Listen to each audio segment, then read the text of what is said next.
ओम नमः शिवाय। श्री शिव महापुराण रुद्र संहिता पार्वती खंड 21वां अध्याय। नारद जी बोले, हे विधे, हे तात, हे महाप्राज्ञ, हे विष्णु शिष्य, हे त्रिलोककर्ता, आपने महात्मा शंकर की यह विलक्षण कथा सुनाई।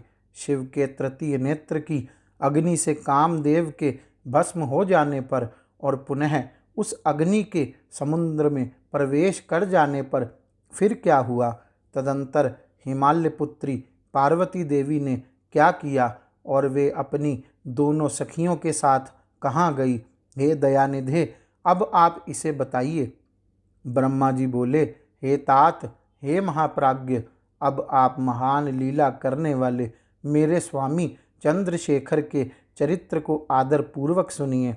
भगवान शंकर के नेत्र से उत्पन्न हुई अग्नि ने जब कामदेव को जला दिया, तब महान अद्भुत महाशब्द प्रकट हुआ, जिससे आकाश पूर्ण रूप से गूंज उठा। उस महान शब्द के साथ ही कामदेव को दग्ध हुआ देखकर भयभीत और व्याकुल हुई पार्वती अपनी दोनों सखियों के साथ अपने घर चली गई।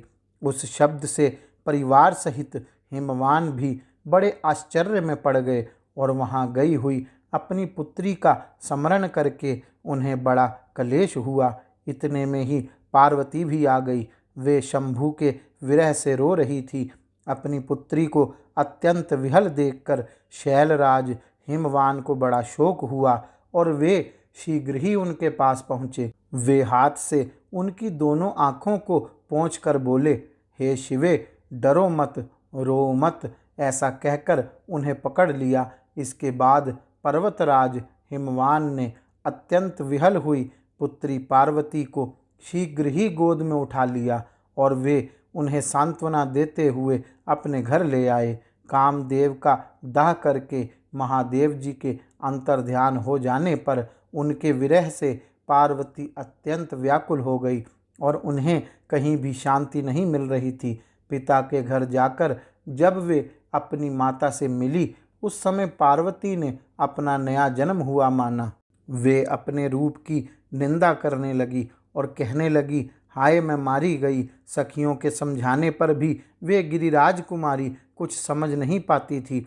वे सोते जागते, खाते पीते, नहाते धोते, चलते फिरते और सखियों के बीच में बैठते समय किंचित मात्र भी सुख का अनुभव नहीं करती थी।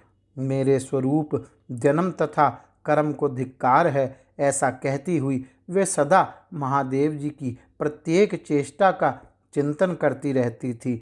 इस प्रकार वे पार्वती भगवान शिव के विरह से मन ही मन अत्यंत क्लेश का अनुभव करती और किंचित मात्र भी सुख नहीं पाती थी। वे सदा शिव शिव कहा करती थी। पिता के घर में रहकर भी वे चित्त से पिनाक पानी भगवान शंकर के पास पहुंची रहती थी। हे तात, शिवा शोक मग्न हो बारंबार मूर्छित हो जाती थी।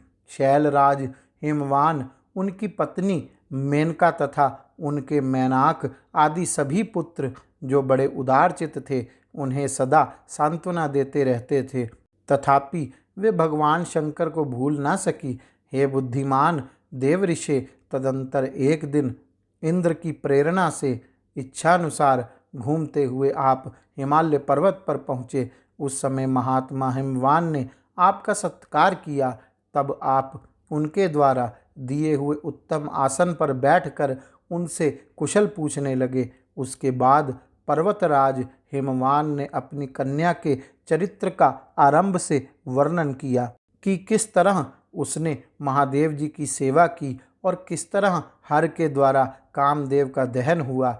हे मुने, यह सब सुनकर आपने गिरिराज से कहा, हे शैलेश्वर, भगवान शिव का भजन कीजिए। फिर उनसे विदा लेकर आप उठे और मन ही मन शिव का स्मरण कर शैलराज को छोड़कर शीघ्र ही एकांत में काली के पास आ गए। हे मुने, आप लोकोपकारी, ज्ञानी तथा शिव के प्रिय भक्त हैं, ज्ञानियों में श्रेष्ठ हैं। अतः काली के समीप जाकर उसे संबोधित करके उसी के हित में स्थित हो उससे आदरपूर्वक यह वचन कहने लगे।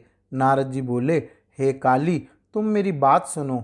मैं दयावश यह सत्य बात कह रहा हूँ। मेरा वचन तुम्हारे लिए सर्वथा हितकर, निर्दोष तथा उत्तम वस्तुओं को देने वाला होगा। तुमने यहाँ महादेव जी की सेवा अवश्य की थी, परंतु बिना तपस्या के गर्वयुक्त होकर की थी। दीनों पर अनुग्रह करने वाले शिव ने तुम्हारे उसी गर्व को नष्ट किया है। हे शिवे, तुम्हारे स्वामी महेश्वर विरक्त और महायोगी हैं। उन भक्त वत्सल ने कामदेव को जलाकर तुम्हें सकुशल छोड़ दिया है। इसलिए तुम उत्तम तपस्या में निरत हो चिरकाल तक महेश्वर की आराधना करो। तपस्या के द्वारा संस्कार युक्त हो जाने पर रुद्रदेव तुम्हें अपनी भार्या अवश्य बनाएंगे और तुम भी कभी उन कल्याणकारी शंभु का परित्याग नहीं करोगी। हे देवी, तुम हठपूर्वक शिवजी के अतिरिक्त किसी दूसरे को पति रूप में स्वीकार नहीं करोगी। ब्रह्मा जी बोले, हे मुने, आपकी यह बात सुनकर गिरिराज कुमारी काली कुछ उच्च श्वास लेती हुई हाथ जोड़कर आपसे प्रसन्नता पूर्वक कहने लगी। शिवा बोली, हे सर्वज्ञ, जगत का उपकार करने वाले हे प्रभु, हे मुने, रुद्रदेव की आराधना के लिए मुझे किसी मंत्र का उपदेश कीजिए, क्योंकि सद्गुरु के बिना किसी की कोई भी क्रिया सिद्ध नहीं होती, ऐसा मैंने सुन रखा है और यही सनातन श्रुति भी है। ब्रह्मा जी बोले, हे नारद, पार्वती का यह वचन सुनकर आप मुनि श्रेष्ठ ने पंचाक्षर मंत्र नमः शिवाय का उन्हें विधि पूर्वक उपदेश दिया और हे मुने, मंत्र राज में श्रद्धा उत्पन्न करने हेतु आपने उसका सबसे अधिक प्रभाव बताया। हे मुने, आपने उनसे यह वचन कहा। नारद जी बोले, हे देवी, इस मंत्र के अत्यंत अद्भुत प्रभाव को सुनो, जिसके सुनने मात्र से शंकर परम प्रसन्न हो जाते हैं। यह मंत्र राज सब मंत्रों का राजा, मनोवांछित फल प्रदान करने वाला, शंकर को बहुत ही प्रिय तथा साधक को भोग और मोक्ष देने वाला है। हे सौभाग्यशालिनी, इसका विधि पूर्वक जप करने से तुम्हारे द्वारा आराधित हुए भगवान शिव अवश्य और शीघ्र ही तुम्हारी आंखों के सामने प्रकट हो जाएंगे। हे शिवे, नियमों में तत्पर रहकर उनके स्वरूप का चिंतन करती हुई तुम पंचाक्षर मंत्र का जप करो, इससे शिव शीघ्र ही संतुष्ट होंगे। हे साध्वी, इस प्रकार तुम तपस्या करो, क्योंकि तपस्या से महेश्वर वश में हो सकते हैं। तपस्या से ही सबको मनोनुकूल फल की प्राप्ति होती है, अन्यथा नहीं। ब्रह्मा जी बोले, हे नारद, काली से इस प्रकार कहकर भगवान शिव के प्रिय भक्त, इच्छानुसार विचरण करने वाले तथा देवताओं के हित में तत्पर रहने वाले, आपने स्वर्गलोक को प्रस्थान किया। हे नारद, तब आपकी बात को सुनकर पार्वती बहुत प्रसन्न हुई, क्योंकि उन्हें परम उत्तम पंचाक्षर मंत्र राज की प्राप्ति हो गई थी। इस प्रकार श्री शिव महापुराण के अंतर्गत द्वितीय रुद्र संहिता के तृतीय पार्वती खंड में नारदोपदेश वर्णन नामक 21वां अध्याय पूर्ण हुआ। गौरी शंकर भगवान की जय। ओम नमः शिवाय।